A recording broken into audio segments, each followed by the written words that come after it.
எல்லாருக்கும் வணக்கம். நீதிபதிகள், சிபிஐ, வழக்கறிஞர்கள், பிரஸ் மீடியாக்கள், ஊர் பொதுமக்கள் அனைவருக்கும் வணக்கம். என் பையனை அடித்து கொன்ற வழக்கில் என் பையன் திருடன் இல்லை என்று நீதிபதிகள்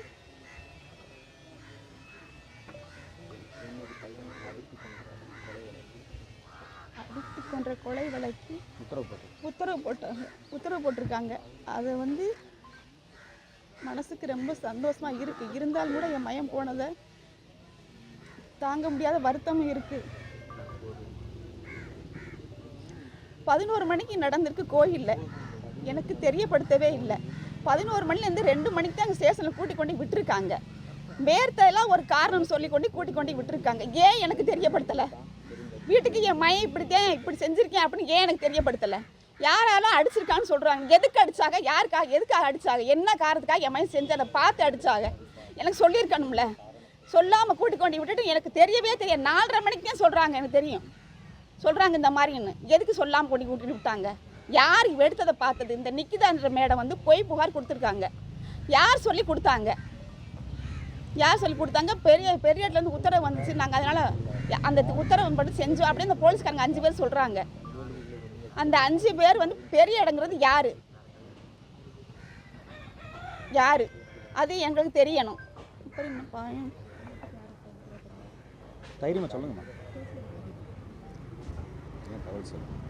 எனக்கு ஏன் தெரியப்படும்? 4:30 மணிக்கு தான் எனக்கு தெரியும். நாங்கள் போய் ஸ்டேஷனில் போய் என் மயனை போய் பார்த்தேன். நானும் சின்ன பையன் போய் 8 மணிக்கு பார்த்தோம்.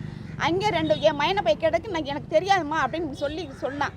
சொல்லவும் சக்தி சொல்லலாம்ல, சொல்லுங்க. சக்தி தம்பியை பார்க்கணும்னு சொல்லி அவர் தான் கூட்டிகிட்டு போய் எங்களை காமிச்சார். கூட்டி என் பையனை கேட்டுக்கிட்டு இருக்கையில அவர் சொன்னேன் எனக்கு தெரியாதுமா, நான் எடுக்கலையும் கையை காமிச்சான். அப்போ ஒரு போலீஸ்கார் நீங்கள் நிற்காதம்மா போங்கம்மா போங்க 2 பேர் விரட்டி விட்டாங்க. நாங்கள் வெளியே போய் நானும் என் பையன் நின்றுக்கிட்டு இருந்தோம். அப்புறம் வெளியிலேயே எங்கள் நிற்க விட மாட்டேன்ட்டாங்க போலீஸ்காரவங்க. அப்போ சக்திகிட்ட கேட்டு எப்படின்னா போக சொல்கிறாங்க. இப்போ நீங்கள் போங்கம்மா நான் பார்த்து கூட்டிகிட்டு வந்துடுறேன் அப்படின்னு சொன்னாப்புல. சொல்லவும் இங்கே 2 விட்டுட்டு வர மனசு இல்லாமத்தே சரி சக்தியும் கூப்பிட்டு வந்துடுவாப்புல. சரி காலையில் எது நடந்தால் நம்ம காலைல முதல்ல ஒரு வக்கீலை பார்த்து வெளியே எடுத்துக்கிடுவோம் அப்படின்னு சொல்லிட்டு நானும் என் பையனும் சக்தி இருக்க தைரியத்துலையும் நம்பிக்கையிலையும் வந்தோம். காலையில் தூங்கி எழுந்து நானும் என் பையனும் போய் ஸ்டேஷனுக்கு போகலாம் அப்படின்னு சொல்லி நான் கிளம்பிக்கிட்டீங்கள ஒரு 2 பேர் ஒரு டெம்போ வச்சு நின்றுட்டு இறங்கி வந்தாங்க. இறங்கி வரையில் நான் கடைக்கு ஒரு சோப்பு வாங்க வந்தேன் 6 மணியை போல் காலையில். கரெக்டாப்பா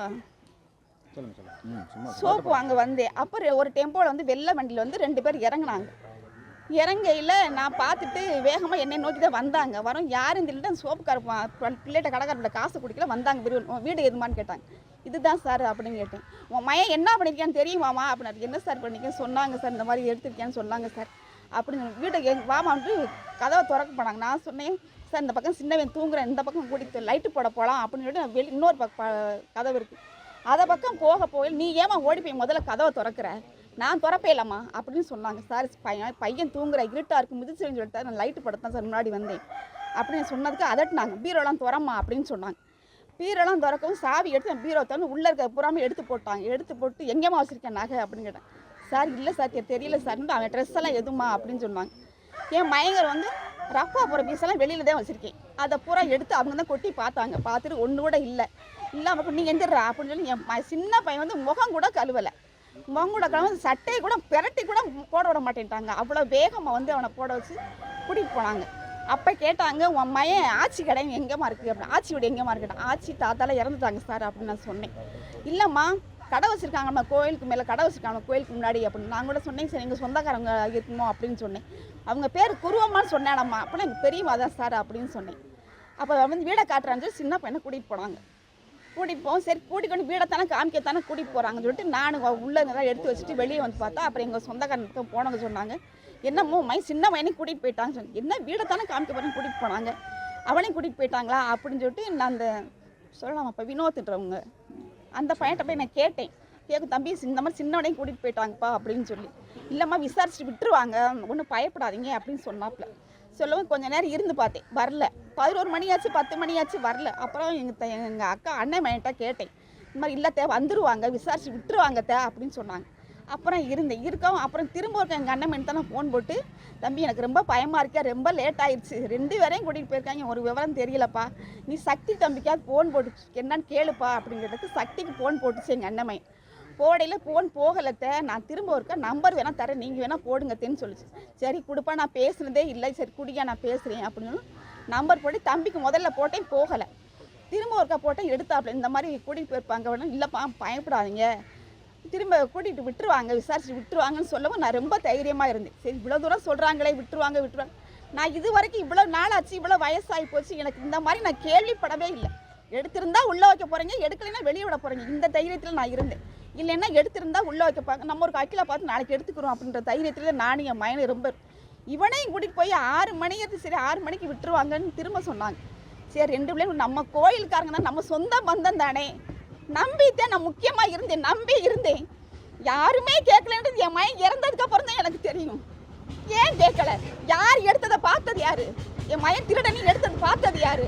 நான் அப்படி பிள்ளை வளர்க்கவே கிடையாது, இல்லாத விடுதேன் நான் பிள்ளை வளர்த்தேன். ஆனால் யாரா சொல்லுங்க, என் மயங்க 2 பேரும் இந்த மாதிரி இந்த இடத்துல செஞ்சாங்கன்னு சொல்லுங்க பாப்பா. இப்போவே நான் சாகுறேன். அப்படி நான் பிள்ளை வளர்த்தேன். கஞ்சிக்கு யார் வீட்லையுமே கஞ்சிக்கு பாட்டில் துணிக்கு விடலை. நான் ஐராஜ்மா பிள்ளை வளர்த்து என் பிள்ளை சொத்துன்னு நினச்சா 2 பிள்ளைங்க வச்சுருந்தேன். ஆனால் கடைசி ஊர் போய் கூடி கும்மி அடிச்சு விட்டுட்டாங்க. அந்த நிக்கிதான்றவங்கள கைது பண்ணணும். யார் சொல்லி செஞ்சாங்க, எதுக்கு புகார், தப்பான புகார் எதுக்கு கொடுத்தாங்க, அதனால தெரியப்படுத்தணும்.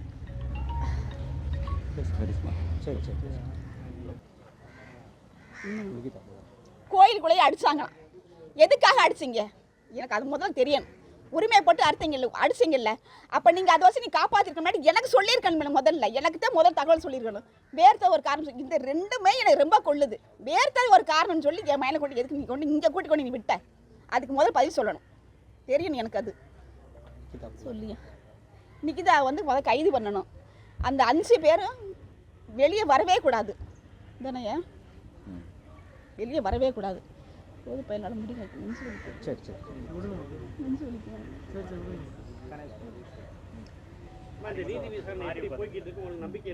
தம்பி, ஏன் எனக்கு நம்பிக்கை இருக்கு. சிபிஐ சார் மேல நம்பிக்கை இருக்கு தம்பி. உங்கள்கிட்ட கேள்விகள் இருந்தால் நீங்கள் கேட்டுக்கலாம்.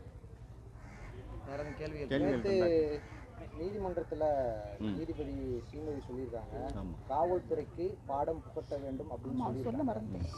யாராக இருந்தாலும் வெளியே வரக்கூடாதுன்னு சொல்லியிருக்காங்க. இவ்வளோ நாள் போராடினதுக்கு நீங்கள் நிக்கிதா கொடுத்த புகாரும் ஒரு பொய்யான புகார்னு சிபிஐ அறிக்கை தயாராகிட்டு சப்மிட் பண்ணுன்னு சொல்லியிருக்காங்க. நீதிபதி உங்களுடைய மகன் கொலை வழக்க இவ்வளவு பேசுனது, இவ்வளவு தீர்ப்பு கொடுத்தது, இதை பற்றி எப்படி பார்க்குறீங்க? ஒரு தாயா இருந்து அவங்க என்ன உணரணுமோ அதை உணர்ந்து அந்த இதை கொடுத்து தீர்ப்பை கொடுத்துருக்காங்க. அதில் ரொம்ப சந்தோஷப்படுறேன் நான். ஒரு தாய்க்கு தான் தெரியும் ஒரு தாயோட வலி, அதை உணர்ந்து அவங்க கொடுத்துருக்காங்க. சரியா? அந்த 5 காவலர்கள் மீது மேற்கொண்டு உயர் அதிகாரிகள் ஈடுபட்டுட்டான்னு சொல்லியிருக்கீங்க தம்பி. இதெல்லாம் சொல்லுங்க. வெளியே வரக்கூடாது, யாராக இருந்தாலுமே வரக்கூடாது. என் மயனுக்கு சிறு துளியில் கூட தீங்கு நினைச்சிருந்தவங்களும் வெளியே வரவே கூடாது, யாராக இருந்தாலும் சரி. மேற்கொண்டு விசாரிச்சு யாருன்னு பார்த்து மேற்கொண்டு உள்ள தள்ளணும். நிக்கிதா பொய் புகார் கொடுத்தோம்னு சொல்லியிருக்காங்களா, அவங்கள இப்போ நீதிபதி அவங்க மேலே நடவடிக்கை எடுக்கணும்னு சொல்லியிருக்காங்க. அதை எப்படி பார்க்குறீங்க? அதை நடவடிக்கை எடுக்கணும்னு சொல்லியிருக்காங்க. அது பொய் புகார்னு உங்களுக்கு ஏற்கனவே தெரியுமா, இல்லை இப்போதான் உங்களுக்கு தெரியும்? பொய் புகார்னு எங்களுக்கு நேற்று தான் தெரியும். அஜித் எடுத்துருக்க மாட்டேன்னு தெரியும். எனக்கு ஏற்கனவே பையன் எடுத்துக்க மாட்டேன், நான் நம்பளே முழுசாக நம்புறேன்.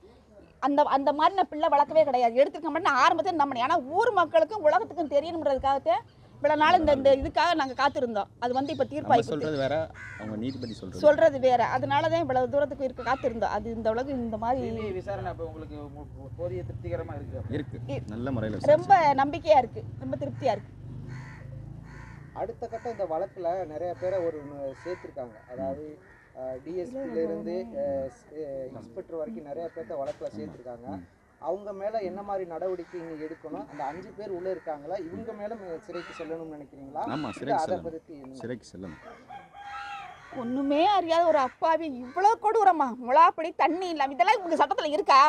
தண்ணியெல்லாம் கொடுக்கக்கூடாது உங்கள் சட்டத்தில் இருக்கா? ஒரு அரைக்கணை இந்த மாதிரி பண்ணியிருக்கேன். அப்படி என் மையனை தீவிரவாதியா? வச்சு விசாரி எதுக்கு இந்த மாதிரி கொடுமைப்படுத்துற? மரத்தில் எடுத்து தொங்க விட்டுருக்க, வயிற்றுக்கா கஞ்சி தன்னால் போகிறது. யார் என்ன தப்பாக எடுத்துக்கிறாங்க? தன்னால் போகிற நீர் மலத்தை கூட வள்ளி கட்டாயம் வர வச்சுருக்காங்க. பிள்ளை பார்த்தாங்களா வேறு எதை பார்த்தாங்க? உடனே ஒரு தாய் தானே பெற்றிருப்பா. இவ்வளோ கொடூரமாவா? என் மய குன்னி குறியே செத்துப்பேன். இனிமேல் எவன் முகத்தில் முழிக்கக்கூடாதுன்னு அவன் உயிரை விட்டு போயிருப்பேன். அவ்வளோ ஒரு கொடூரமாக அவனை பண்ணியிருக்கீங்க. எங்கெங்கே கூட்டிகிட்டு போகிறது? கம்மா கடுவாலும் கூட்டிகிட்டு போகிறது? உன்னை ஒரு தாய் பெற்றிருப்பாங்க, நீ இந்த அக்கான்னு சொல்ல பிறந்திருப்ப. மனுஷனுக்கு இறக்க குணம் வந்து 6 அறிவு உள்ளவன் தான் கொடுத்துருக்கேன். 5 அறிவுக்காரன் நீ வேலை பார்த்துருக்க. என் கொலை கொதிக்கிற மாதிரி யார் கொலை கொதிக்குமா? இதில் ஈடுபட்ட எவ்வளவு வழியே வரக்கூடாது. எனக்கு அன்னைக்கு முழு விவரம் தெரியல என்னாடு. அதுக்கப்புறம் தான் தெரியுது இப்படி இப்படிலாம் நடந்துருக்கு. அதுக்கப்புறம் தான் தெரிஞ்சிச்சு. எனக்கு ஒன்றுமே தெரியல. அதுக்கான நேரம் எங்களை கொடுக்கல. அது என்னன்னு விசாரிக்க கூட எங்களுக்கு நேரம் கொடுக்கல. காவல்துறையில் மனித உரிமை மீறல் வயிற்று கஞ்சி கூட வாங்கி கொடுத்துருங்க. அன்னைக்குமே பட்னியாக போட்டு கொண்டிருக்கீங்களா? நீங்களாம் மனுஷ பிறந்தீங்களா பிறந்தீங்களா? சில விஷயங்கள்லாம் இருக்கு, முடியாது. காவல்துறையில் மனித உரிமை மீறல் பண்ணியிருக்கிறாங்க.